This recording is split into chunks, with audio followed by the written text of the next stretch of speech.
D'où venons-nous et où allons-nous? Ces deux questions sont inséparables. Origine et fin sont toujours inséparables. C'est la question donc de l'origine du monde, du cosmos, l'origine de l'homme, qui a fait aussi l'objet de beaucoup de recherches en sciences. Il y a même des scientifiques qui disent que le monde est venu du Big Bang. Il y a des scientifiques qui vont dire que l'homme vient du singe, ce qui a heurté la sensibilité de beaucoup de croyants en disant mais l'homme a été créé par Dieu. Comment peut-on dire que l'homme est une évolution qui viendrait du singe? Alors je voudrais déjà d'entrée de jeu dire ceci, que la question de l'origine, on ne l'aborde pas de la même manière que les scientifiques. Il se peut, je dis il se peut, que l'homme viendrait du singe. Ils se sont dit, mais comment le Père Ménas peut-il dire ça? La Bible ne dit pas ça. Mais parce que le Père Ménas n'est pas un scientifique. Ça, ce sont les affirmations des scientifiques. Il se peut que le monde vienne d'un Big Bang. Oui, il se peut que c'est possible que le monde vienne d'un Big Bang. Mais le problème, c'est quoi? C'est que nous ne disons pas comment les choses ont été faites. Les scientifiques peuvent dire comment les choses ont été faites. Mais nous, le propre du théologien, c'est de dire par qui les choses ont été faites. Ça, c'est maintenant notre rôle de théologien. Par qui? Par Dieu. Pourquoi? La finalité.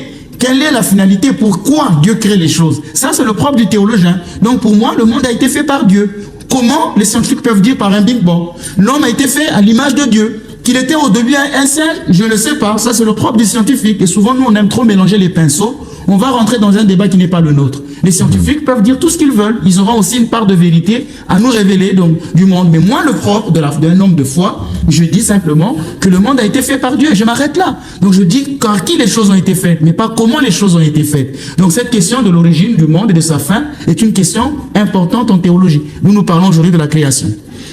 Et là, quelle est notre fin? C'est une interrogation que tout le monde se pose. Hein. Nous allons nous voir parce qu'il y a beaucoup de mythes autour de cette question de la création. Il y a beaucoup de mythes qu'on va voir aujourd'hui. Très bien. Il y a beaucoup de mythes, comme vous venez de le dire, autour de la création. Les gens se posent beaucoup de questions. Le monde vient-il du hasard? Est-il créé par un destin aveugle? Est-il créé par une nécessité anonyme?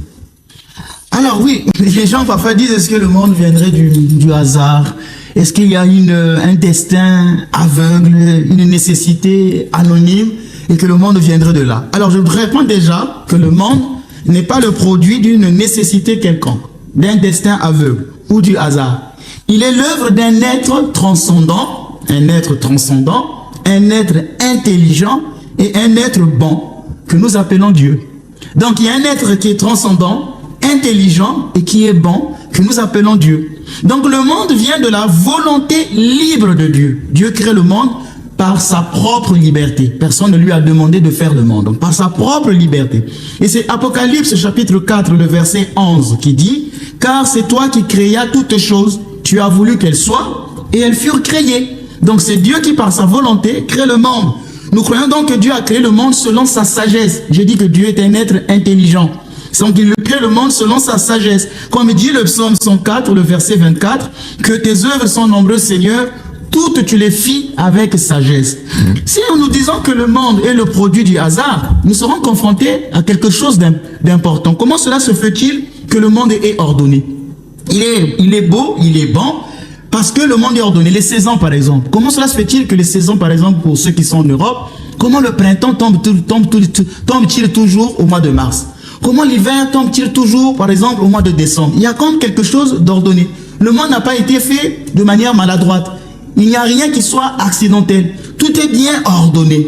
Ceux qui contemplent l'univers, les Einstein qui ont étudié la théologie par la théorie de la relativité, par exemple, ils ont découvert que tout est ordonné dans l'univers. Mais si l'univers en lui-même est ordonné, si les saisons sont ordonnées, si la nature telle qu'elle est ordonnée, elle ne peut que provenir d'un être qui soit intelligent. Ça ne serait pas le produit du pur hasard. Quand vous étudiez, comme par exemple, moi je vois les scientifiques, quand ils étudient l'avion, comment l'avion décolle, ils ont étudié toute cette poussée d'Archimède. Vous voyez que dans la science, tout est ordonné. Dans l'alchimie, tout est ordonné. Ça veut dire que le monde ne peut pas être le produit de hasard. Et c'est là où la Bible dit dans Sagesse 11, le verset 20, tu as tout disposé avec mesure, nombre et poids.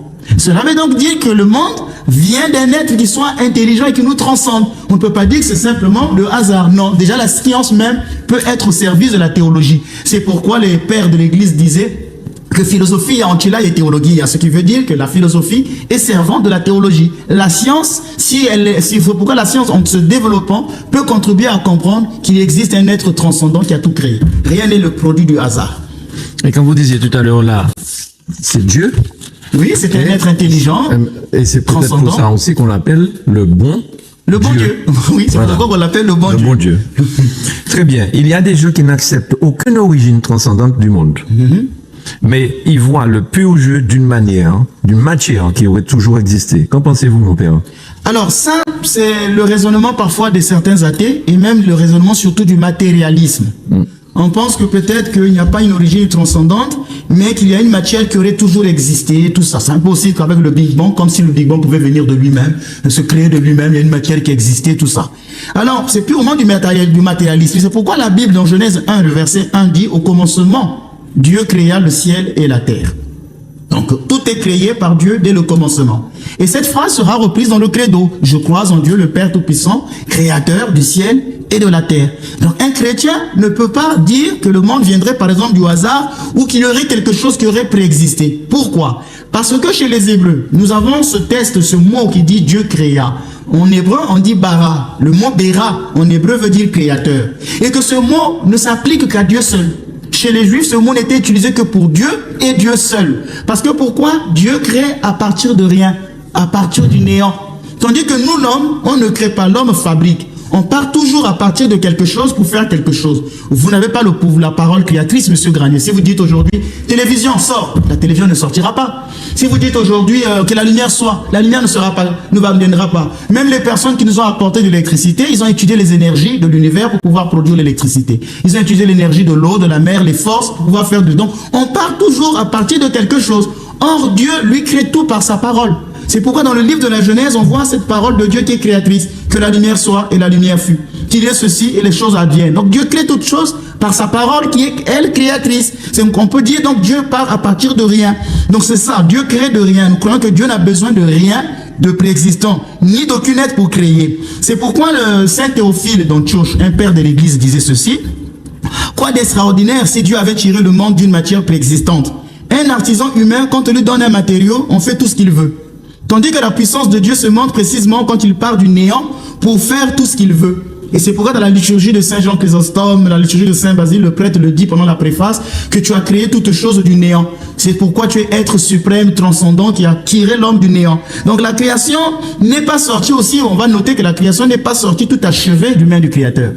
En fait, on peut dire aujourd'hui que Dieu continue de créer le monde.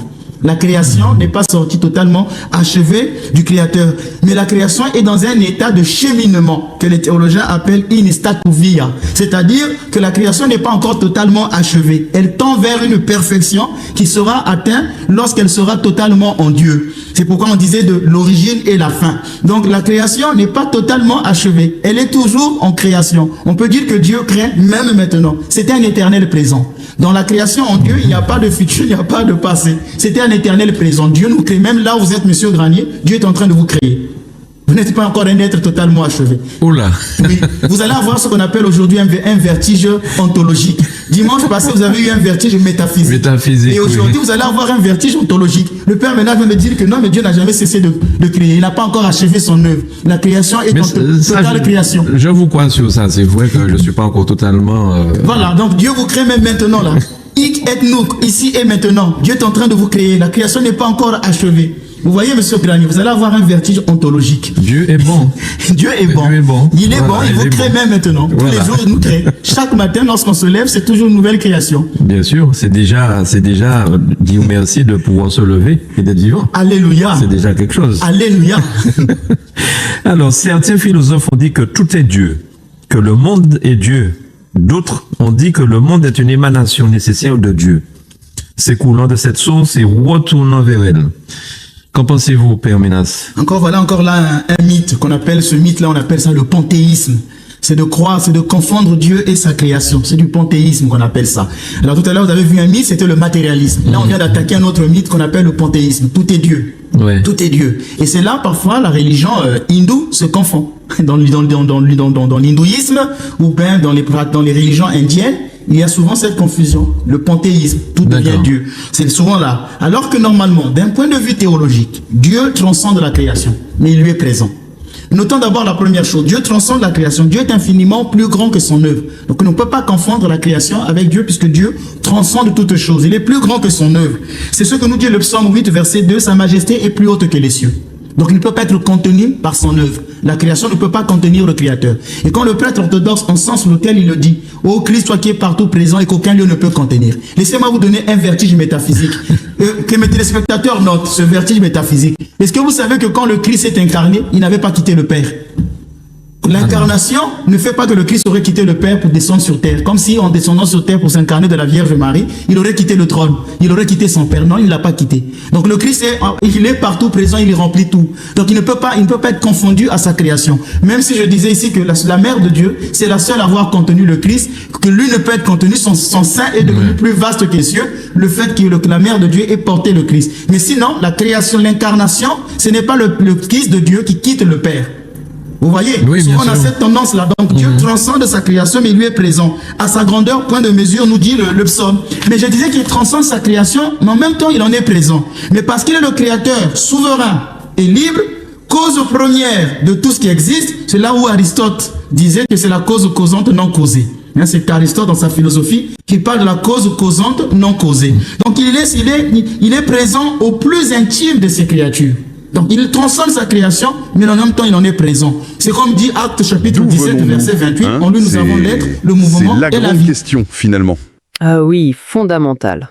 La science, bon, elle avance ses idées, le Big Bang, l'évolution, le singe, tout ça.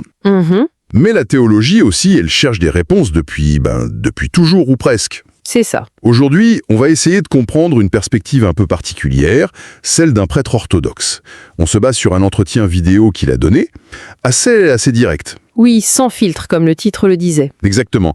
Alors, soyons clairs tout de suite, le but, c'est pas de relancer le match science contre foi. Non, pas du tout. On veut juste saisir comment cette tradition orthodoxe voit les origines.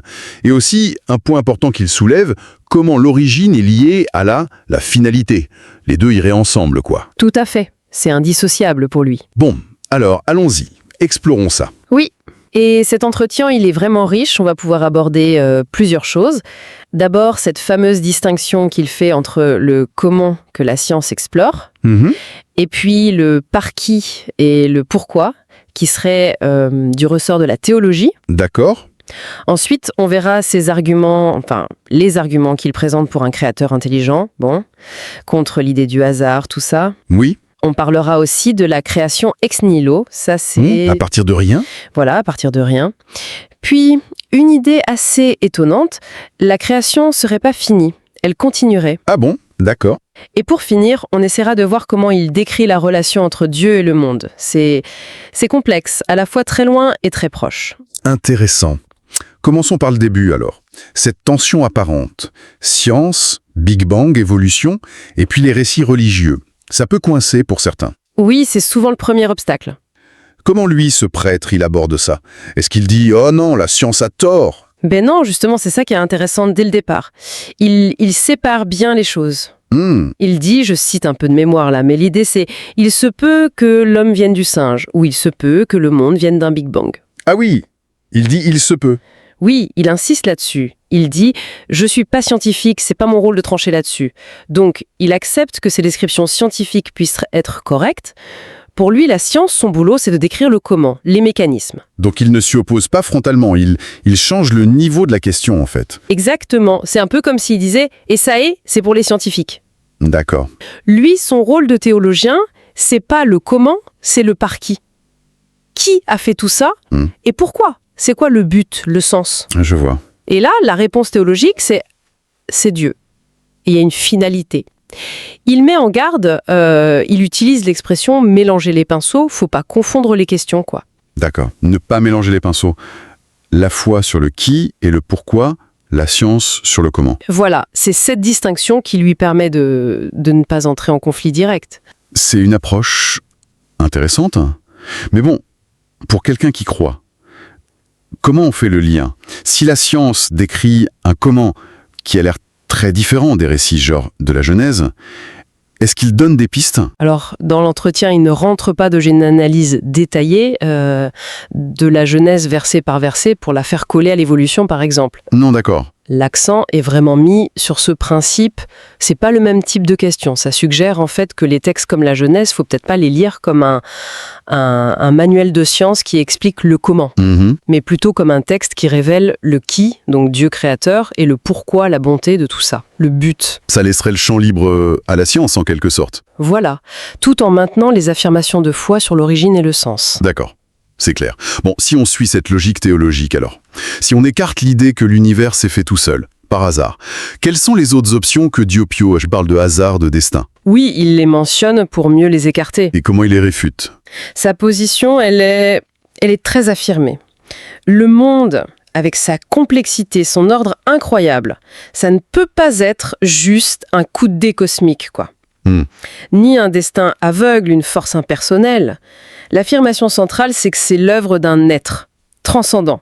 Pas juste une cause, mais un être intelligent et bon, Dieu. Intelligent et bon. Et un point crucial qu'il souligne, ça vient pas d'une contrainte ou d'un accident. Ça vient de la volonté libre de Dieu. Il cite l'Apocalypse pour ça. Tu as voulu qu'elles soient et elles furent créées. Tu as voulu. Oui, ce voulu. Ça implique une décision, un choix libre et conscient, pas une nécessité mécanique. Et cet argument de l'intelligence, du bon, ça repose beaucoup sur l'ordre qu'on voit dans l'univers, j'imagine? Oui, c'est assez classique ça. Oui, c'est un argument qu'on entend souvent, mais il le rend très concret. Ah. Comment? Il pose la question. Si tout était hasard, comment expliquer cette régularité? Il prend l'exemple des saisons. Pourquoi le printemps revient toujours en mars et l'hiver en décembre chez nous? C'est vrai. Ou les lois physiques, la poussée d'Archimède. Pourquoi un avion vole toujours de la même façon grâce à cette loi? C'est fiable, c'est constant. Il parle aussi de l'ordre en chimie. Son idée, c'est que rien ne semble arbitraire ou maladroit. Tout a l'air de suivre une logique, une structure interne. Et de cette structure, il conclut qu'il y a une intelligence derrière. C'est ça l'inférence qu'il propose. Un univers si ordonné, si beau aussi, parce que l'ordre c'est beau, et même, dans le sens où ça permet la vie, ça suggère fortement une origine intelligente, et bonne. Pas le hasard aveugle, voilà. Le hasard, par définition, il n'a pas de but, pas de direction. Comment expliquerait-il un tel niveau d'organisation? Il cite aussi des versets comme le psaume 104. « Que tes œuvres sont nombreuses, Seigneur, toutes tu les fis avec sagesse. » Avec sagesse. Ou le livre de la sagesse. « Tu as tout disposé avec mesure, nombre et poids. » Mesure, nombre et poids. C'est presque scientifique comme langage. Exactement. Et c'est là qu'il fait un lien un peu paradoxal. Il dit que la science, en découvrant cette mesure, ce nombre, ce poids, cet ordre incroyable, elle peut devenir, sans le vouloir peut-être, servante de la théologie. Ah oui, servante. Pas dans le sens où elle prouve Dieu, attention, mais en révélant l'intelligibilité du monde, elle fait écho quelque part à l'idée d'un créateur intelligent. Elle suscite l'émerveillement devant cette logique. C'est une façon de voir les choses, la science comme une source d'émerveillement qui peut ouvrir à autre chose. Mais il y a la vision inverse, le matérialisme. Oui. L'idée qu'il n'y a pas de créateur transcendant, que la matière a toujours été là et qu'elle s'organise elle-même. Comment il répond à ça, elle? Alors là, il confronte directement cette vision et la réponse théologique, elle s'ancre vraiment dans les textes fondateurs. D'abord, Genèse 1.1, le tout début. Au commencement, Dieu créa le ciel et la terre. Le pilier. C'est ça. C'est la base reprise dans le credo, créateur du ciel et de la terre. Pour lui, c'est non négociable si on est dans une perspective de foi. Et il insiste sur le mot créa, c'est ça? Il y a une nuance importante. Absolument. Il attire l'attention sur le mot hébreu utilisé là, bara. Et il explique que, dans la tradition, ce verbe est très spécifique. Il est réservé uniquement à Dieu.